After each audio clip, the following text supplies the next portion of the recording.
Kyle Bradge, I'm Chaparral Motorsports here with Paul from Renthal. Today we're looking at the Renthal bar line as a whole. We're going to talk about some of Renthal's history, and we're going to take a look at a brand new item just hitting the market. It's the new Renthal Fatbar 36. Paul, thanks for joining us today. Really appreciate it. Let's get started with, first of all, the new release. Let's talk a little bit about that, and then we'll get into more of the history of Renthal here in just a little bit. Sure. So our brand new handlebar, like you said, Fatbar 36. Extremely lightweight handlebar. So very hard to convey that in a video, but you just held them earlier. Dude, it's mind-boggling. It's like when you have a 4-pound helmet in your hand and somebody hands you a helmet that's 3 pounds, you're like, whoa. Same thing. Paul hands me one bar, I'm like, all right, cool. Hand me the second bar, I'm like, dude, it's crazy. Yeah, so really substantial, noticeable weight savings. Literally a pound and a quarter, right? A pound and a quarter over our twin wall handlebar. Which is this guy right here. Yep, and a half a pound over our standard Fatbar, which is this bar right here. So in just a minute here, we're going to show you the cutaways of those two bars and show you how significantly different they are when it comes to the thicknesses of the walls. But the cool part is they have the same amount of strength. Yeah, so that was the goal in developing this handlebar. Same strength. Renthal handlebars are already the strongest in the world, and we wanted to make sure that strength wasn't compromised in making this bar. So we focused all our efforts on weight reduction and vibration dampening. So that is the #1 comment we get from test riders that put this handlebar on their bike, is that it deadens engine noise, chassis vibration. So it's really, really good for anybody, any type of rider really. If you're riding in the woods for 3 hours or if you're just a motocross guy, really good handlebar for both of those. Now there is one caveat with this new unique bar is we have to have a new mount. So it takes a different riser than a traditional fat bar. The traditional fat bar is 1.125" like we've known for years. Now what is the 36? Yeah, so 1.125" is 28 millimeters, roughly. This new Fatbar 36 conveniently is 36 millimeters. So in order to keep the same strength across all our handlebar lines, we had to increase the clamping diameter of this bar. So you'll see the cutaways here in a little bit. Like we said, the walls are so much thinner and the material there's so much material removed. In order to keep strength, we increase clamping diameter. Now this isn't just a piece of aluminum grabbed off the shelf. This is a new proprietary combination of metals that makes up this bar. Now it has a very unique name, and what is that name? Yeah, so we're calling it Xerillium. It's a trademark name by Renthal. We've developed this material, or this alloy, specifically for this handlebar. It's a mixture of copper, magnesium, zinc, and aluminum. Never before used in the industry, all new to Renthal, and again, purposely made and specifically built for Fatbar 36. Now the fat bar itself, the original fat bar, is just an aluminum bar, correct? Yes, 7000 series aluminum bar, and that's across multiple different kind of products in the Renthal product line. But yeah, all new alloy, and that was a necessity in achieving what we've achieved out of this handlebar. So the 4 different metals that go into making up that Xerillium. So what are the properties of each of those metals, and why were those metals used? They each have specific properties that give what we're looking for was a higher tensile strength. Okay. But also keeping yield strengths in proportion. The material itself is 20% stronger than our current aluminum that we're using on all bars. So you're saying if you took this bar or this material and used and formed it just like a traditional fat bar with the same thicknesses, it would be 20% strong. Wow. 20% stronger. Yeah. So, and in speaking with our race teams, a stronger handlebar from Renthal isn't what's wanted in the market or wanted from our race teams, because when you get into a big crash, you're bending triple clamps, you're pulling out bar mounts, you're causing damage to parts that cost more money and take longer to change. And you're going to be less flexible. Absolutely. So we all remember the Easton bar years and years ago, the really big clamping diameter. Yeah. That was like holding on to a railroad tie, and that's why it wasn't successful. Now, probably the biggest question that people have when going to do a new handlebar on their motorcycle is, which handlebar bend is best for me? Now, Renthal has an amazing fit chart on their website. You basically go into this website, into the portal, you click on the link, and it takes you to a size chart where you go in and select your specific year, make, model motorcycle, and it will give you a picture of the exact handlebar that your motorcycle currently has on it.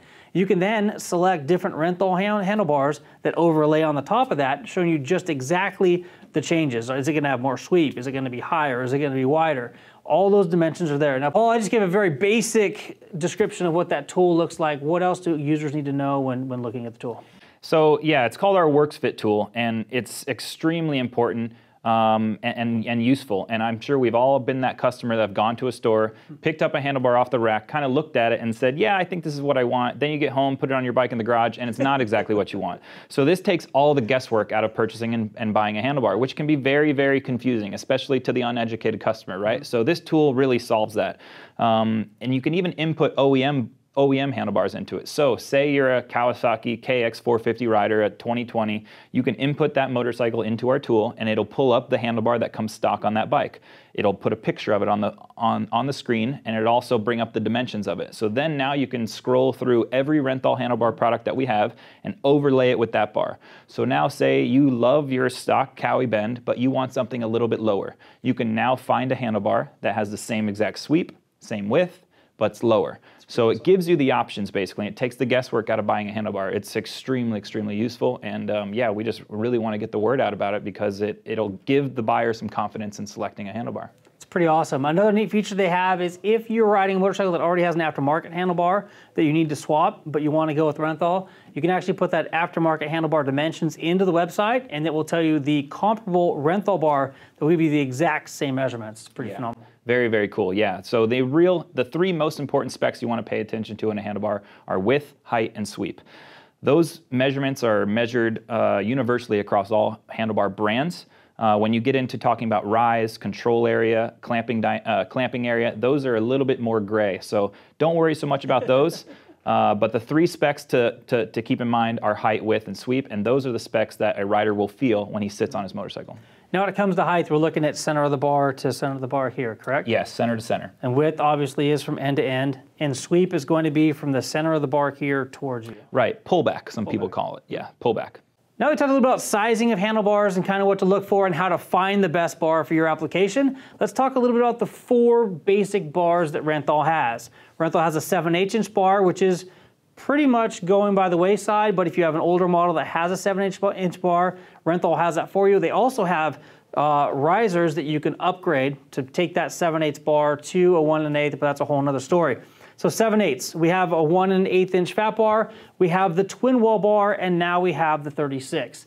Now, what's really gonna be the difference? Or when a consumer comes to look at these bars, how are they going to determine which bar is best for their application? Well, first it starts with whatever vehicle they're riding. It could be a street bike, an ATV, or a motocross bike. Renthal makes handlebars for all those guys. And what that bike comes with. So is it a 7/8" bar? Does it come with 7/8", which is roughly 22.2 millimeters? So we have a nice range of handlebars for those customers. If you want to then step up and get something a little bit stronger, or also it just depends on what kind of riding you're doing. If you're a motocross guy or a supercross guy or woods guy, you want to pick the application that's best for you. So then you would get up from 7/8", you would go to your 1 1/8" handlebar, which is also 28 millimeters. We have 2 platforms available in that clamping diameter, which is Fatbar and twin wall. Twin wall is a 1 1/8" or 28 millimeter handlebar with a cross brace, as you can see here, and it's also a tube-in-tube design. So it borrows a theory from the aircraft industry in that if something were to fracture on the outside, you still have the inside tube to finish the race type thing.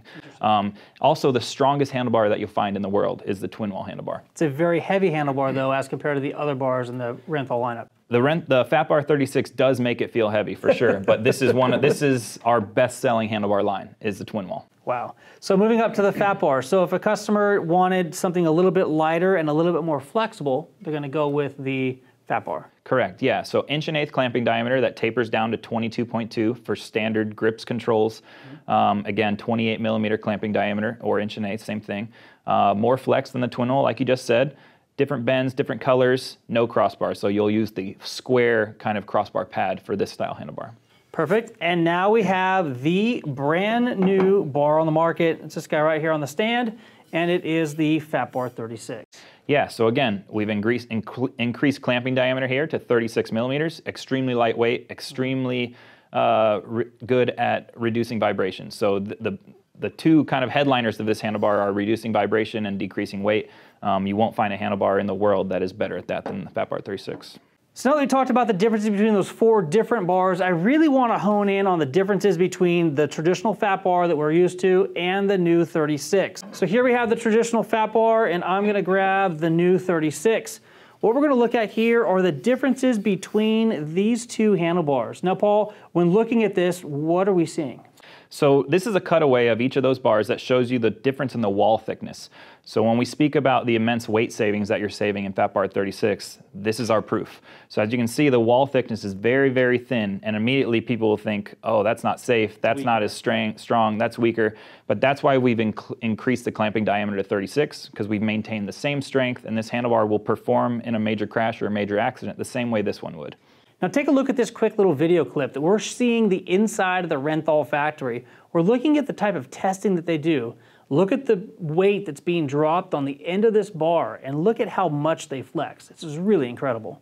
Yeah, and that's a real unique thing about Renthal, a privately owned brand business that does their own manufacturing. One of the only brands in the world that manufactures their own handlebars, and that's all done out of our factory in Manchester, England. So in looking at the two handlebars, you might notice something is different on this guy than there is on the Fatbar. There's not this, is it urethane insert? Yeah, it's an insert. So it's the same insert we use on our twin wall bar, and really that's all about impacts from a major crash. So if you took a straw and bend it in half, you're going to notice that there's going to be a crimp and it's going to go completely flat. And that's what this basically does, is prevents that flat spot from happening and from it folding. Right, yeah. It's similar technology that a lot of people use in many different handlebars. Like I said, it's inside of our twin wall, and yeah, it's to resist bending in a major crash. Pretty interesting. Now Renthal's gone through some company changes here in the last year and a half or so. Can we talk a little bit about that? And it's pretty exciting. So the original owner of Renthal is now the owner of Renthal again. Yeah, so the Renthal brand changed hands years ago. It was under a big private equity group, and in 2018, Henry Rosenthal, the originator of Renthal, bought his brand back, and now we're privately owned again. Everything is still based out of Manchester, England, where our factory is. Still, a lot of the same people that have worked there for 30 plus years are still there, and we actually celebrated our 50th year of business in 2019, having started in 1969. Pretty phenomenal. So at the end of this video, we're going to show you some clips of the inside of that factory. It is amazing what goes into making these bars. And that's something we're excited about here at Chaparral Motorsports, is that Renthal is really getting back into the game again.